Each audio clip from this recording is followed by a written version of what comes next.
Welcome to MAC Bleu, the cutting-edge podcast for the nation's builders, merging the realms of construction with exciting advancements in technology. Join us on a thrilling journey where we delve into the dynamic world of blockchain, AI, the Metaverse, virtual and augmented reality, and their transformative impact on the industry. Our engaging discussions span a wide spectrum, covering not only construction, economic development, supply chain, and market segments, but also exploring the vibrant tapestry of diversity within the construction landscape. We shed light on the intersection of local politics and its profound influence on the construction sector, while championing the remarkable contributions of women and minorities in construction. For all things MAC Bleu, head to www.macandblue.com, and don't forget to subscribe on YouTube. I'm your host, JJ Levinsky. Now let's get into it. Hi everyone, welcome to another episode of MAC Bleu. I'm your host, JJ Levinsky, CEO and co-founder of Blue Wave.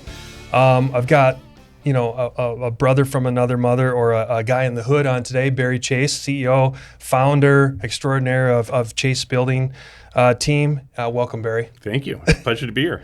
So, listen, we got to dive right in.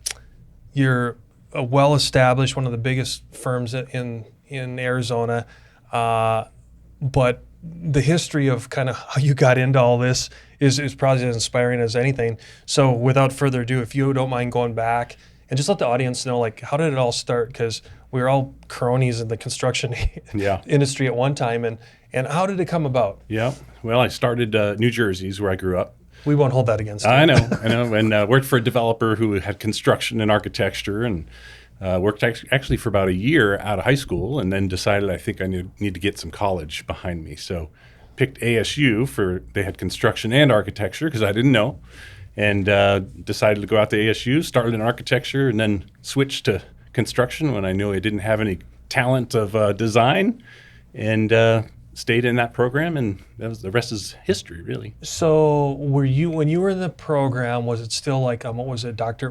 Bill Badger? Yep, Dr. Badger. Dr. Badger. Yep. And then were you of the age group of a bunch of the other CEOs in town that have other construction companies, or are we older than all those guys? I think we're older by a little bit, because there's maybe 5 years less than me. There's like a whole bunch of Wilming and Wilming yep, okay. I know those guys. Of course you do, yeah. Okay. So anyway, tell me about the ASU experience. So it's great. I started in the construction program, and then I took an internship for $6 an hour. Ooh, you were making the big dollars. No internet. It was a little poster board with a thumbtack. So $6 an hour. It was a small little GC. And in town here? Here in town. Okay. A little company. They're not in business anymore. A company called Descon, really small. Okay. And but they happened to be joint venturing with Adolphson and Peterson. Oh. It was a big national construction company with a super good name. And so I was doing this internship, and then I got to meet some people from Adolphson and Peterson, and I was like, ooh, this looks like a really good company. So I worked there 3 years during college and worked a lot and got exposure to an office as it was starting from virtually scratch.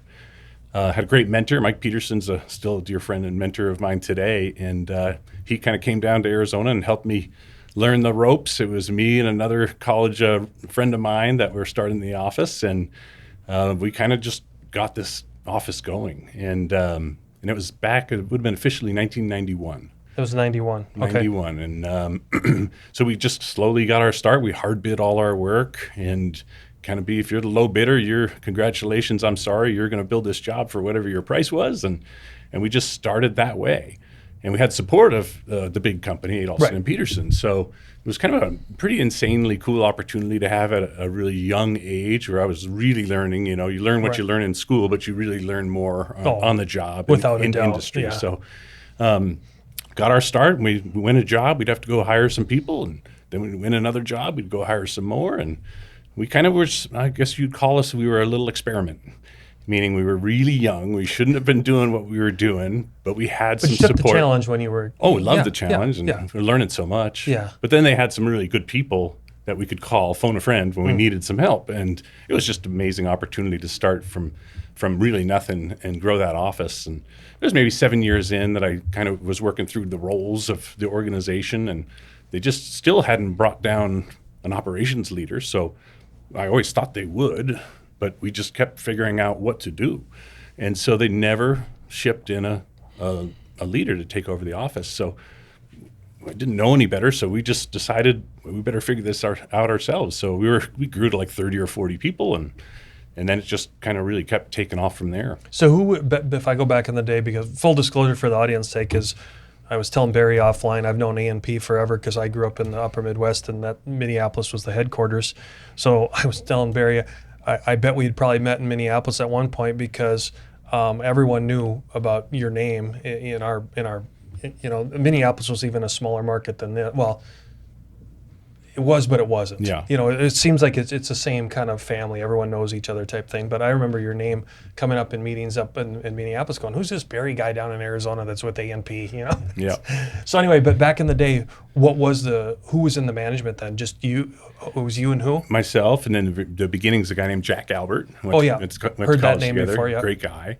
And then we just started building our team and rounding out our team. So, and I stayed there, I think, till 2007. 7? Okay. In 2007, and we had grown to be one of the larger offices of the company and had done quite well, but we kind of had a lot of latitude, probably more than we should have as a really young group. I was only 30 years old at the time, and we were just having fun and enjoying what we did, and it worked for us. The culture was very empowerment. It was very friendly. There was, friends with the people you work with, and it became really attractive to a lot of people. Okay. Not that we knew what we were doing. It was just our natural way of how we thought an office should be. You can have fun and work hard and mix them together.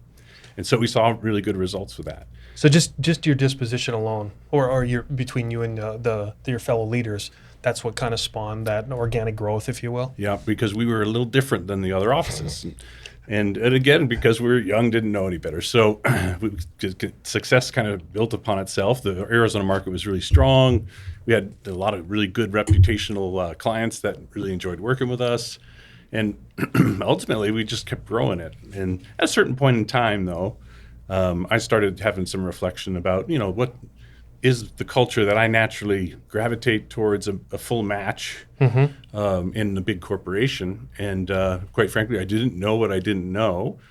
And I was starting to understand that if I didn't have control and ownership of a company, that I might have to just kind of take my orders from others, which was fine. Right. Because they owned it and they deserve it. And they're an excellent company. I have nothing ill to say about A&P, great company. Go back to that time period. What was our fraternity like? Because I'm not from here. So what was the fraternity of all of us? Like if I call us the construction leaders, CEOs, whatever. What was it like back then? So it was a little different because it was pretty cutthroat. A lot of the work. So less collaborative than it would be today. Yeah, because it was all low bid, and it was very, very feisty. I was fortunate enough to be a part of the Arizona Builders Alliance, and I was on their board, got into a presidency role. So ABA was still, back then, that was here? Yes. Which, I don't know if I can take a tangent for the audience sake, is, coming from, again, when I came from the Midwest, it was AGC had theirs and ABC had theirs, and we all got along. Because it was a lot different in other parts of the country with union, non-union type stuff. I get down here and I'm like, what the hell is this ABA thing? You mean they went to bed together and we're all one entity? So it was unique to come to a market where, ABA had this alliance between ABC and AGC. Yeah. And so, sorry, I just wanted to take a tangent on that, Barry, but keep going on that. Well, it was really interesting because I was on the board, and again, I was really young, but there were some industry legends like Doug Pruitt, Bo Calvert, just some people that were just the names of the large GC. So they were at the table trying to help make this merger happen. Oh. It was really pretty fascinating. And to this day, I still have a lot of friends from that board and experience. I'm not active on the board now. I'm a life member of the board. They gave him the honorary. I'm still a life member. But it was really, really wonderful experience. And those friends were people I could bounce ideas off as I started having reflection about what do I want to do here. I'm 35 years old and starting to think that maybe I did want to do something different. And so I had a lot of good people to bounce ideas off. Was that pretty much the only group in town at the time? Or was like NAIOP and some of the, how some of these other commercial real estate type things have gotten a little larger, but back in the day, was that pretty much the only platform for contractors? Primarily, I would say yes. Yeah. If you did a lot of private sector, NAIOP would have been a good one where you get pretty active meeting with developers and talking to developers. And we did a lot of that when I was with A&P. So I had two markets really that were my personal markets, was education and retail. Which makes sense. Yeah, that was big primary markets for us. And then we decided ultimately to start a company. So Okay, so yeah, take a little time out. So you have this inflection, you run over yourself in the driveway, you have a concussion, and you say, "Hey, I'm going to start my own company." I know it's deeper than that, but I had to make kind of mockery of it because a lot of us have been there, and then we love it and hate it all in the same gesture. So, talk us through the journey of that leap of faith. So never ever did I want to take the leap of faith.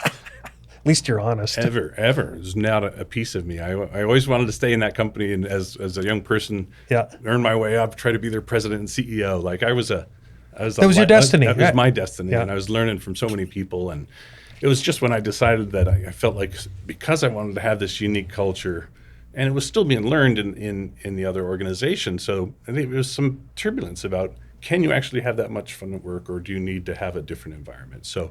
And this was very, very respectful. A&P was tremendous with me. Once I kind of did reflect and say, hey, I think I'm going to go out and try and start my own. Mm-hmm. They were really cool about it. And what year was that again, Barry? Would have been August of 2007. Yep. Okay, sorry. Yep.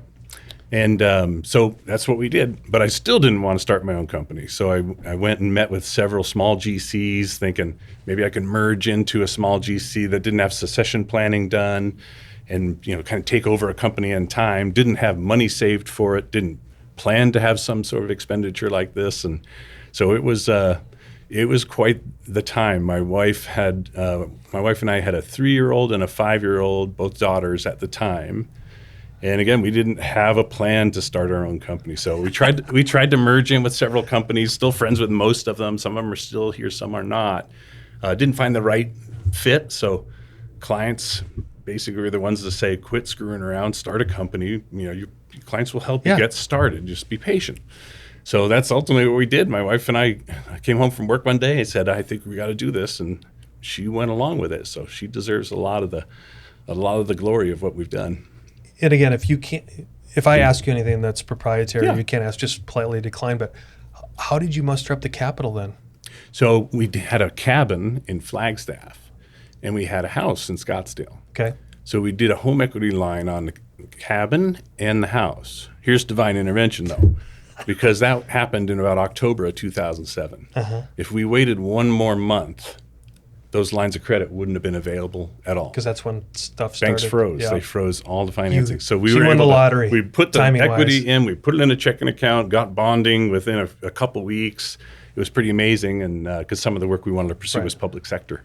Well, and again, without patronizing you, your reputation and past in the school market and things like that, were those some of the verticals that you just doubled down on right away because of all your relationships? Yep, I just stayed with those two primary markets that I had, retail and education. Okay. And we had about 3 months. Officially, our first construction project started in December of 2007. And we had about 3 months before the market really started to show signs like it was in real trouble. Right. So we got our start, got a few projects started, and knew how important it was to do a good job, get testimonials, and make sure you're real and through the awkward first year. Maybe it's the awkward first 2 years. Yes. And but we had enough start where when the market started to shift, we had projects in progress. And hindsight, if I'd known the market was going to be so bad, I would have waited probably another year before we did anything. But it ended up being a blessing in disguise. So how did you survive the recession then?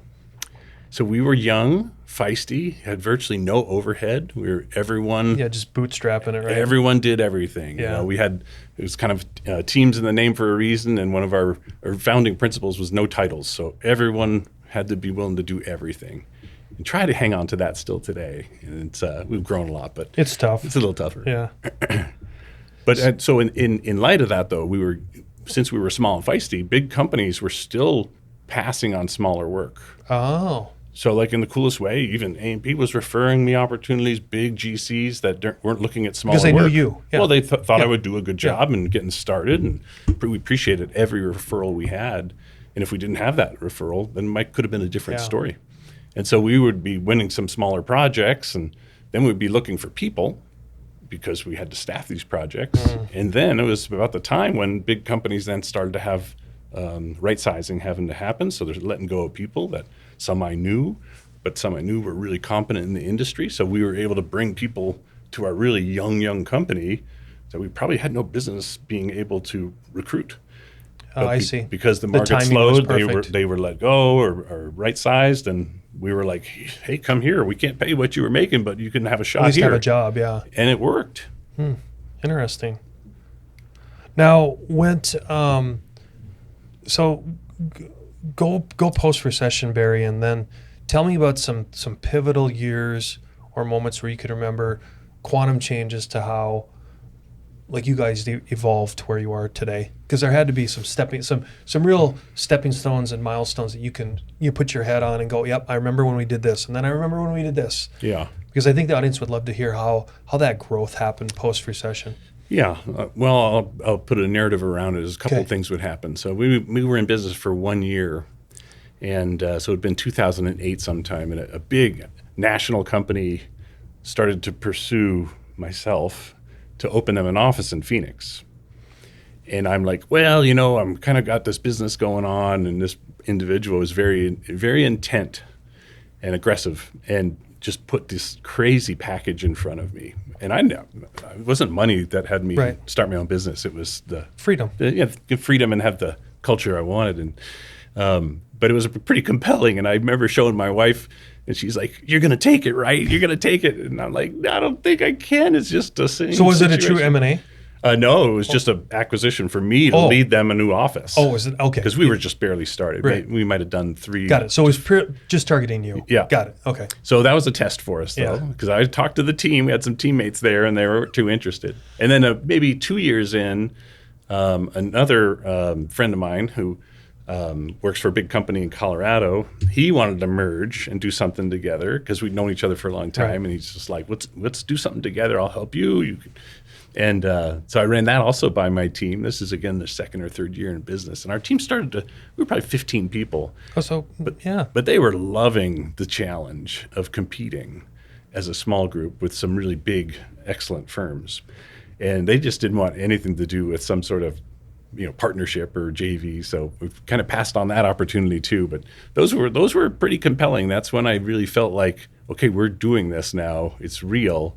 And we had to start really making sure we're building a business plan and create those paths of what was it we were really going to do and why. Our second market, our first was education and second was retail. Mm-hmm. Retail died 6 months after we opened. Right. Like completely died. And so we had one market. And so we were pretty focused on what it was we had to do. And we could do other things, but our natural niche market was retail and education. So then what did you do for verticals then? You just doubled down on education, or did We doubled down on education. Okay. But then we also leaned on developer relationships to let us work towards an opportunity at an office building, maybe still get a retail job when it came up. And then it was maybe 2011 when we started to get into wood frame tax credit housing. Oh. And so we did our first project then. And then it started to kind of grow that space also.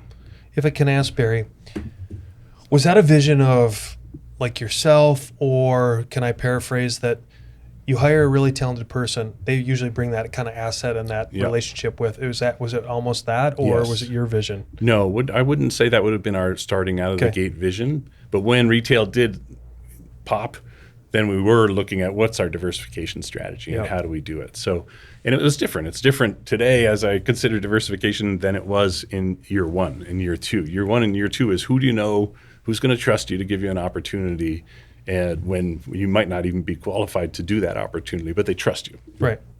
So if I may, let's go down that rabbit hole for a little bit. So you get all this experience, call it in multifamily. Can I just call it multifamily? Yeah. Then, I mean, because you guys are a big player in that arena now, was that the catalyst that then sustained you for the next 10, over 10 years now in that particular vertical? I'd say our primary number one market was education. It continues to be a real strong market for us. And then multifamily did basically. But that blossomed. That was the catalyst for blossoming that other. Yep. Because I remember when I first got to know about you, it was like, everyone knew about your educational background. We're like, oh wow, here they have a huge portfolio on multifamily as well. Yep. And it was a different market, and I wasn't equipped for it right out of the gate. So it was a matter. None of us ever are. Well, it was a matter of some people that had the talents and specialties in multifamily becoming available then. And then we were able to do tax credit housing because that's really the one type that was happening at the time. Which makes sense. And we were able to execute those at a high level, and that just grew other opportunities into market rate or mixed use and some pretty cool projects. There comes a time when dreams become a reality, when you see your vision materialize into a true work of art. And the only way to get there is to choose a general contractor who shares that same vision and knows how to bring it to life.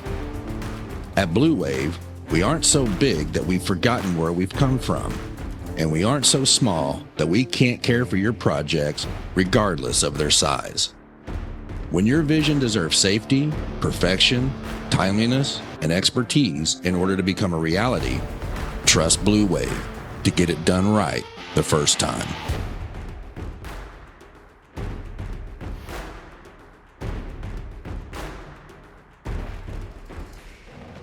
What I know that we want to get into the culture, and we'll eventually get into all the cool things you've done since then. But at that time, did you, as the leader and the namesake of the company, what was going on like interpersonally with you as far as the looking at it, going, "Wow, we're doing well," and then that kind of owner, I call it, I would say owner's remorse, but looking, going, "Man, I better get my shit together. Like I better get this done, and I better get this done." Yeah. Because I've been there, and I know that you have been there too. But be humble and share with the audience, what's it like being in those shoes to go, "I got to get this culture right, and I got to do that." And how did you do it? Is the big question. If you don't mind sharing. Oh, no, I don't. So I remember when I was brainstorming, am I going to start a company or not? I had a little spreadsheet out there thinking, okay, what could I potentially do if I started my own company? And it had work harder, work longer. Well, yeah. But I plugged in some revenue numbers. Oh, yeah. I'm like, I think I could get a team built. We can do 20 to 50 million was what I felt like I could do over, 8 to 10 years and get into a comfortable size. And that was always our goal. It was not ever even remotely to be like it is now. Right. And as a result, we had several tests along the way, because when you start getting into a different tier, then you have different needs, and things change in how you manage and lead your teams and how your teams are showing up. So that was quite a bit of adjustment that had to happen inside the organization. How hard was it? Okay, so let's break that down. And very relatable. I've been fortunate enough to be in the similar scenario, so I can empathize with you. The tangible versus the intangible. So let's go down the tangible. Building, systems and software and those kind of things. It's hard, but it's still, that's the easy part compared to maintaining the culture, maintaining the ethos that you established as the start of the organization. How did you overcome that with the kind of growth that you went through? I mean, what were those interpersonal struggles that you had to go and go, guys, gals, I don't want to give up on this. This is so important to us at Chase. How do we keep this as the sanctity of our organization? Yeah. Can you speak to that or not? Sure, because we would start to do some planning, and as the organization evolved and started scaling to a larger size. So I am not a natural operations manager and detailed, and it's never have been, and probably not ever will. But my full focus is culture, people, ambiance. Clients are happy, that kind of thing. I just naturally gravitate toward that. I'm a chronic people pleaser. It's my kryptonite, I guess you'd say. So we had to attract and bring people in that were operational. Got it. So once we realized, hey, we're heading towards $80 million or $100 million worth of work, our organic way of managing what we did was going to be tested, and a non-negotiable is failing for a client, or a non-negotiable is stressing an employee out so much they quit. Agreed. And so those were our two fundamentals that we just never wanted to sacrifice, and they remain true today. So we were able to attract some really talented people. Jason Switz, our CFO, and Scott Hufford's our Chief Operations Officer, and they are fully wired and understand how to build the business side that started to support and mesh in with the growth that we had. So now, and don't quote, again, I probably have the timing wrong, and I should have done a better research before I sat and interviewed with you. But when you, I believe it was just a couple of years ago, lead us up to behind the scenes at Chase when you decided to do your T-sop and ESOP, and what again prompted you to go down that path? Oh, I appreciate that. Because I mean, that's what you're known for. I mean, that's what you're known for recently, and you know, but I mean, your story is great. But everyone wants to know, Barry, how did you do it, Barry? You know, what happened? Why did you do it? You know, probably I've never been one to say I'm the most intelligent person in the room, because it's probably been smarter for me personally to wait 10 years and then do it. But no, it was. I just always felt like the people that do the work in a company, it's not just myself or the executives that are in the company. It's everybody in the company. And I wanted to put a long-term succession in place where the company wouldn't ever be forced to sell to some big corporation, because that was anti what we were all about. You know, our mission is built different on purpose. We didn't want to become like other corporations that lost their affinity to culture, people, and ambiance. So now, during this whole phase, though, were you still getting the calls of, Barry, are you ready to sell? Barry, are you ready to sell? They probably stopped about 10 years ago. Okay. Just curious. Yep. No, that was just not. We were, I kinda knew my just- team, and they were blazing the trail, and they were really excited about it. Okay. Now it was a matter, can I keep up with the team? And that was really a pivot. I was pretty involved in the pivotal entrepreneurial years, the first 5, but we had some amazing young, driven talent that to this day we couldn't be where we are without them. One being Jeremy Keck, Fred Bueller. Jeremy unfortunately passed away, had a chronic health condition since he was a kid, but you wouldn't know it. And the drive that young team had was pretty amazing. It was humbling to watch how much they loved competing with other firms. So go back, let the audience, again, if you can't talk about it, you can't talk about it, but take us back into the meetings, the early meetings of your teams around a table or whatever, and you guys are talking about, hey, let's do this ESOP, T-sop. What? Give us, let us look into that. What was it like? So we had some owners in the company that had stock in the company also. Okay, so you'd done that prior. So I'd done some of that prior, not to a huge clip, but there were some.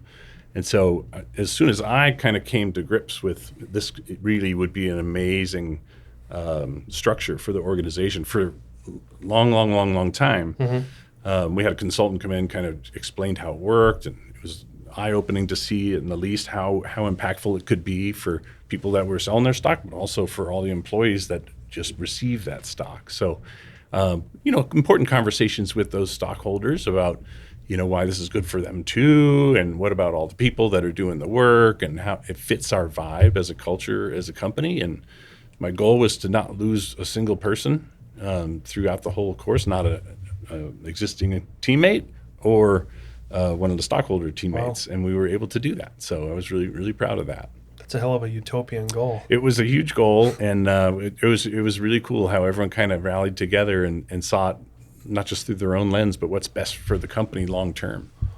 What were the lessons learned during that consultancy phase? Because I've talked to a number of leaders that have done this, and right, wrong, or indifferent, they're like, well, it took twice as long as I expected, and we uncovered this, and then we uncovered that, and you have all the pros and all the cons. What takeaways do you have from that consultancy phase of looking at the ESOP, T-sop? I would say is don't assume you actually know what it is. Okay. And to have some experts around you, and we built a team of experts, attorneys, and the consultant, and then we had a trustee come into the mix. And then so you did it right. We really, I feel that did a really good job at that. My team did. If you had the idea, maybe. So was it a half a dozen people, plus or minus, as far as consultants? Between tax and lawyers? Yep, I'm going to say probably at least 6. At least 6, okay. But also other ESOP companies that had already done it. Did you reach out to other construction companies as well? Okay. Absolutely, and it was pretty cool. Okay. You talk about the tribe and the community. Yeah. There's something about ESOP-minded companies that understand that they got to pay it forward and help other companies do it too. Learn from our lessons, all that kind of stuff. It's kind of been mind-blowing how much they're willing to share about how they can, their best practices of getting employees excited about being part of an ESOP. as an example. They just share it. Like, it's amazing. Was that reach national or just local? National and local. Okay.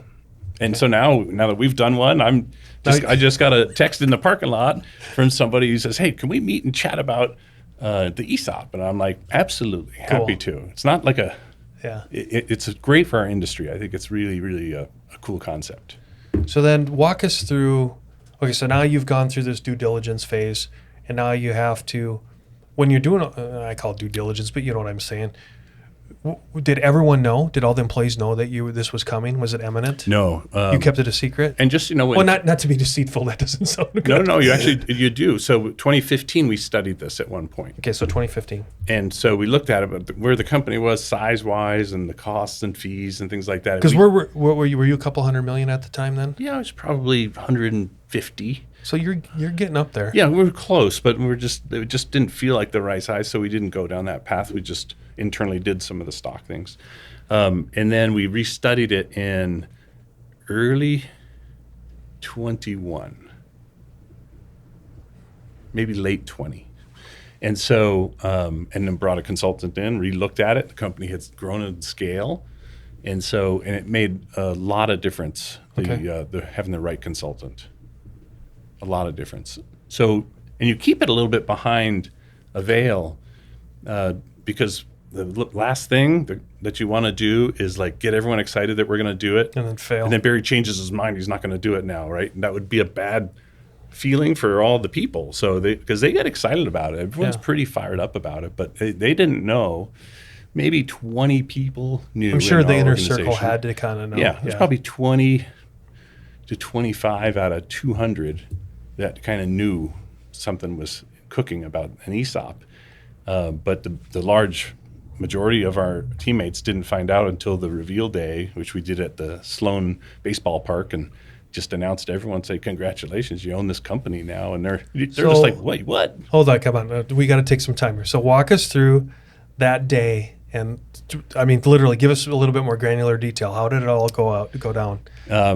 It was fun to pull together. Yeah. And we knew a lot of folks wouldn't quite get their head around what this meant. Okay. And to this day, I think we're still working on doing a better job of explaining what this really means to be an employee owner of a company, or a teammate owner, as we call it. And so we put a lot of thought. We made a video. We made a web page. We had a lot of the back structure in place. So that night when the teammate heard about this announcement and they're driving home and their wife or spouse is going to ask them, what does that actually mean? They'd have some resources to be able to plug into it. Here, watch this video because it explains it. Yeah. And so it was really cool. Our team, I thought, did a really good job with that. So you announce it all at was it a spring training game or what? No, we just you just rented that the stadium spot. and had the whole deck. Then walk me through the first few months right after the announcement. What changed?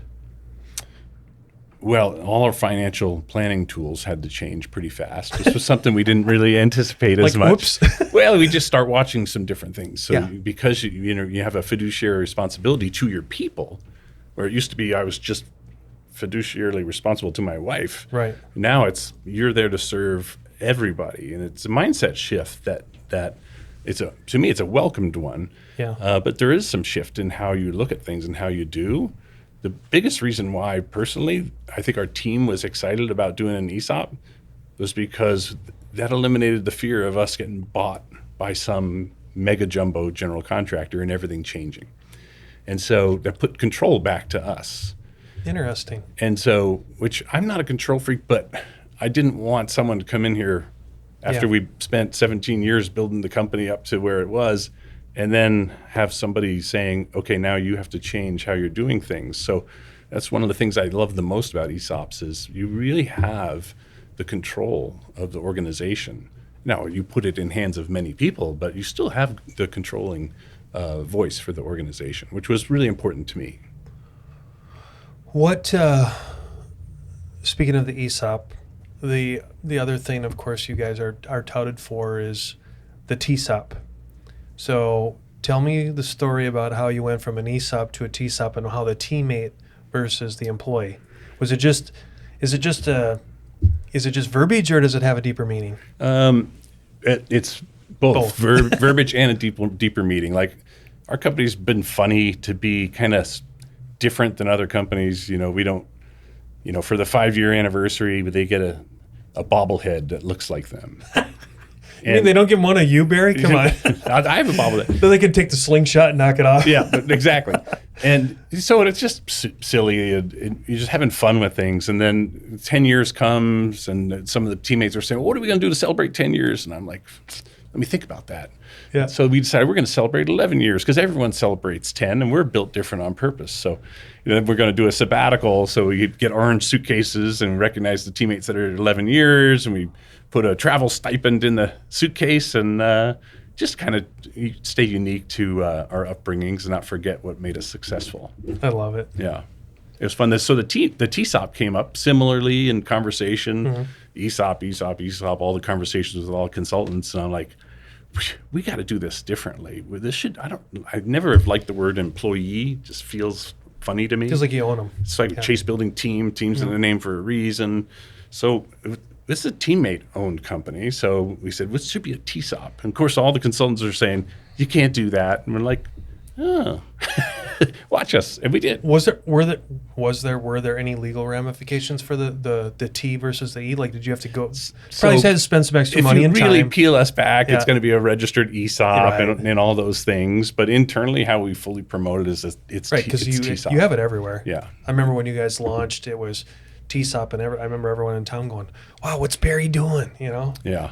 So it's been very rewarding to watch people now that are starting to see benefit from it, that maybe didn't understand what this was. And so to me, we're just beginning to now figure out how powerful could this be in continuing to make our organization better and stronger, because every one of our people is financially incentivized with our non-negotiables. Those haven't changed. Makes sense. That hasn't changed. So for those companies that are out there, they don't have to be contractors, they can be trade partners, anyone that follows the MAC Bleu show, what advice would you give them in summary, or hit like 5 or 6 points of if they are exploring an ESOP, what are those lessons that you can give? I wouldn't try and self-analyze it too long. Okay. There's some really good professionals in the space, and if anyone's watching and they want to ping me or reach out to me, I share.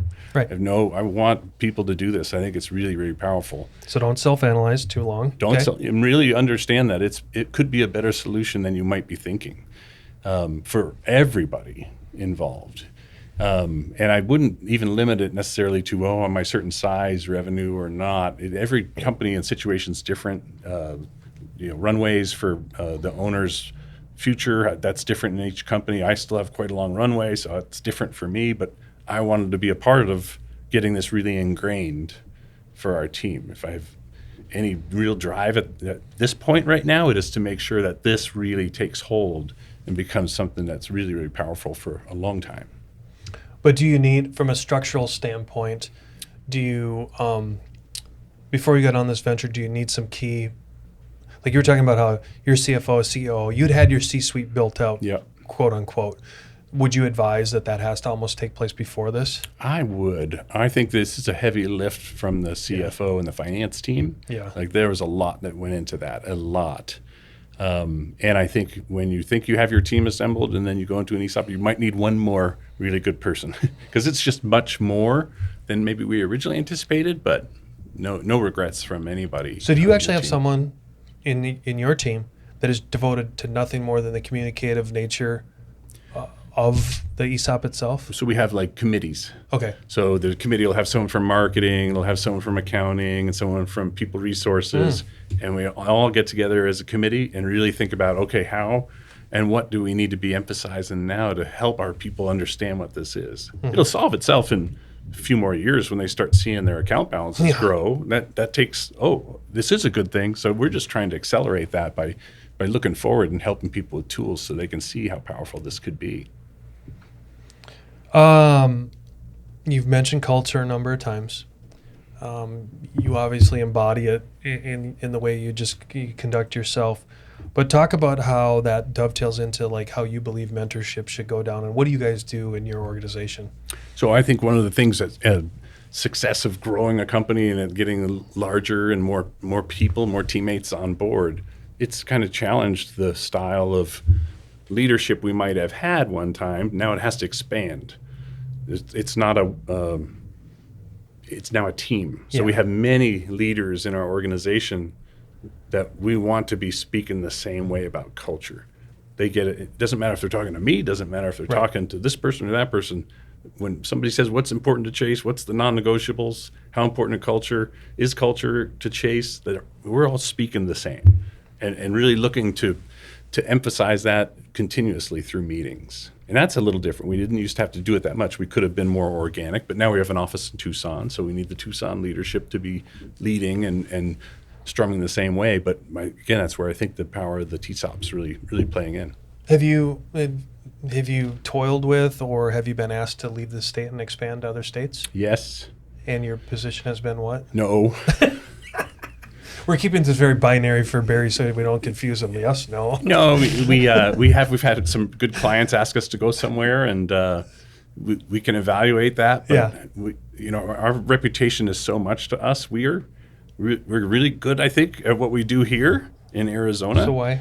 And if we go out to another state, we don't know that sub-base as well. We add some risks to a project. Can we actually deliver in a new market? So we've been really pretty cautious about it.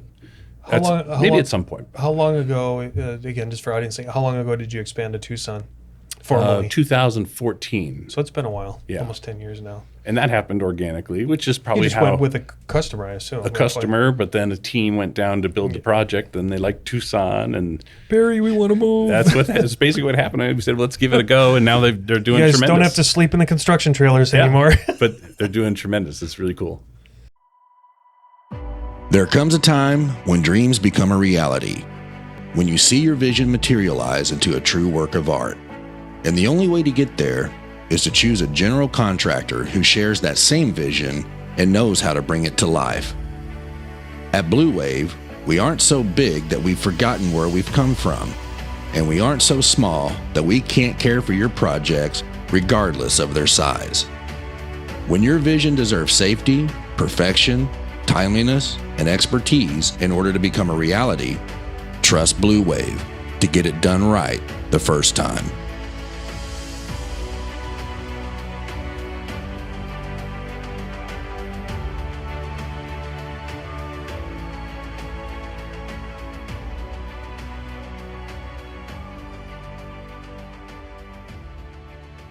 So what's on the horizon for you? I think the most important thing is the shift. This is something I didn't expect. It's now this servant leader mentality that has to be in place in my mind for myself and others in the organization. And the more I can get to this, the better, I think.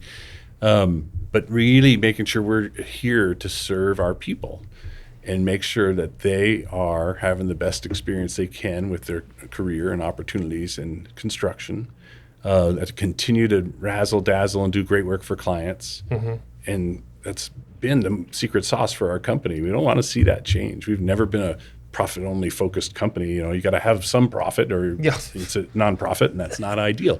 But it doesn't have to be why you wake up. And so we just see this as being a really cool thing for what we're doing. So it's getting around the significant amount of growth we've had, getting our arms around that. Yeah.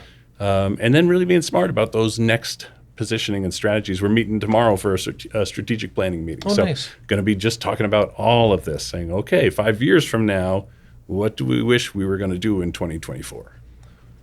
I am curious to ask how, when you switched to the ESOP, T-sop, did it have, I know you're going to say that you guys didn't change your DNA, but did it change the perception of how the trade partners, vendors, and subcontractors interacted with you and your team?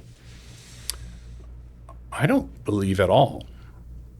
Okay. I don't believe at all. I think this was very seamless. It doesn't require us to change who we it didn't change who you were, but that's why I was asking if the perception changed. No, I don't think I don't think so at all. If anything, owners, I think, we're kind of comfortable with it because they're like, okay, they're putting their ownership plan in place, so we can be comfortable with it. Yeah. Because more and more companies are doing it. So. Yeah.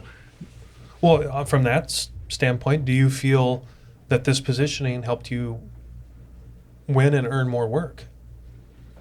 Like, do you think there's that kind of, I wouldn't say empathy, but relatability out there to the marketplace where, let's use a healthcare provider. They're like, hey, we got this contractor, and hey, Chase is employee owned. Yeah, we're going with them. I think it speaks to our culture. It's a no-brainer match of our culture, right, that we're teammate owned. But I don't know that it's helped us win a job because of it.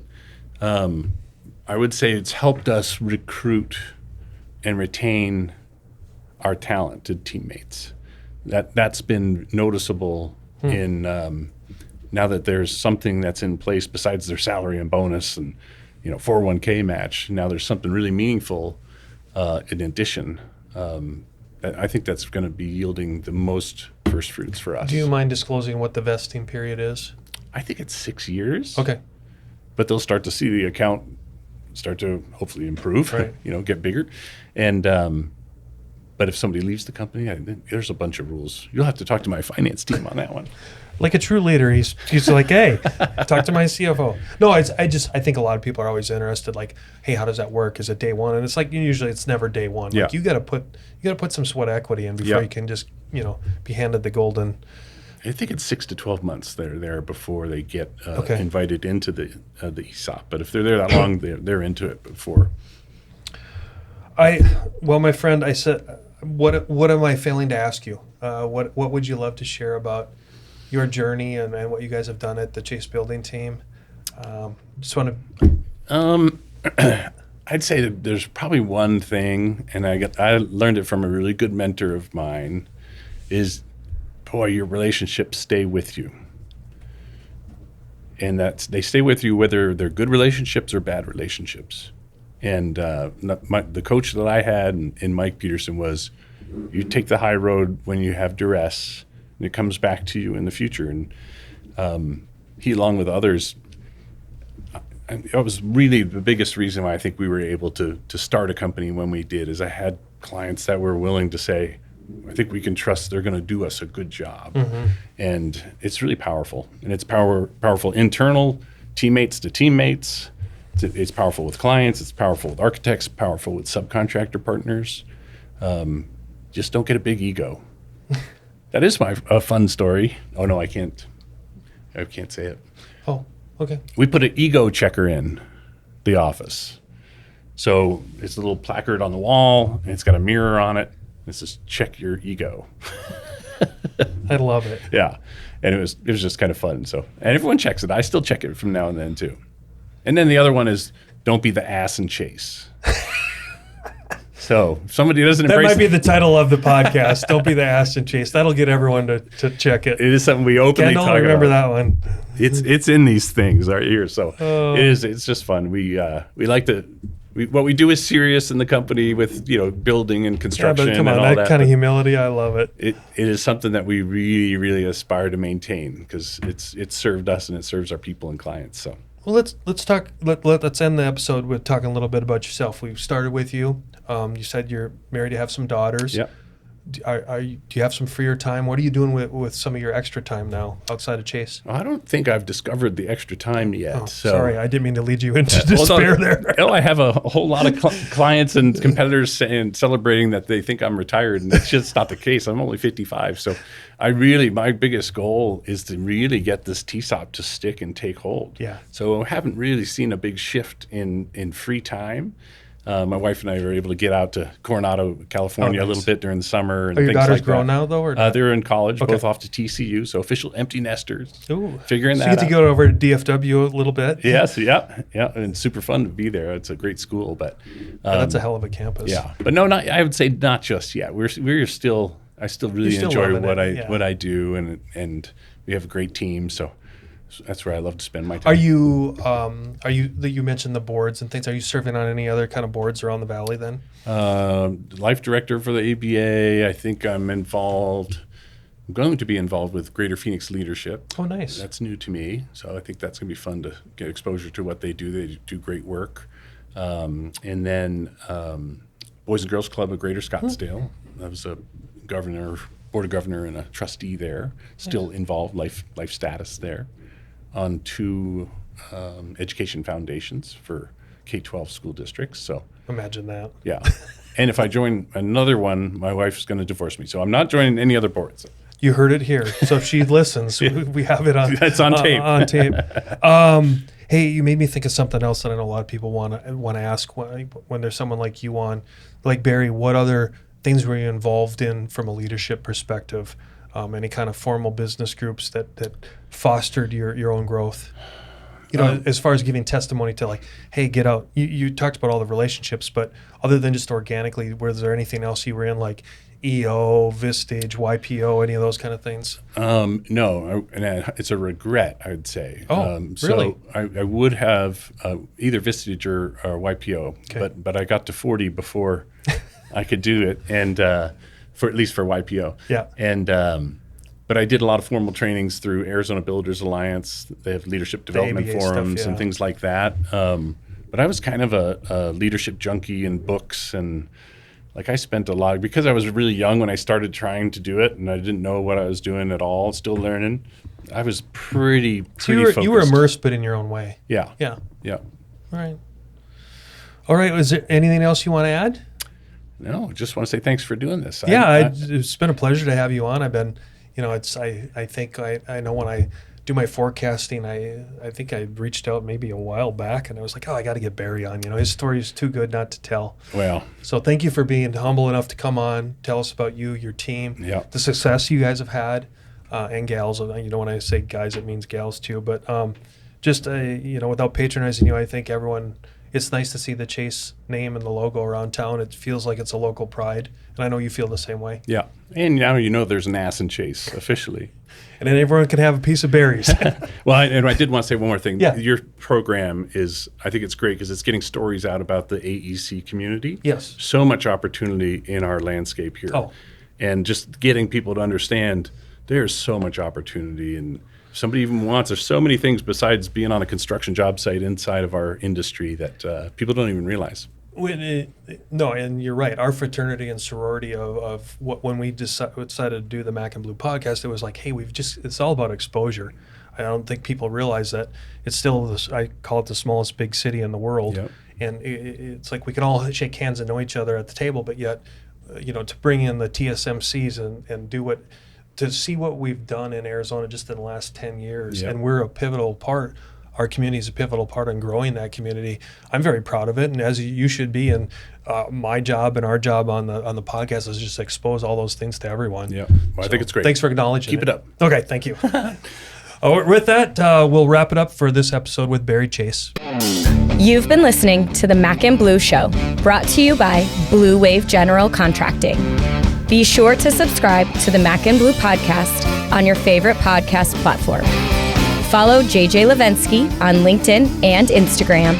Tune in every Monday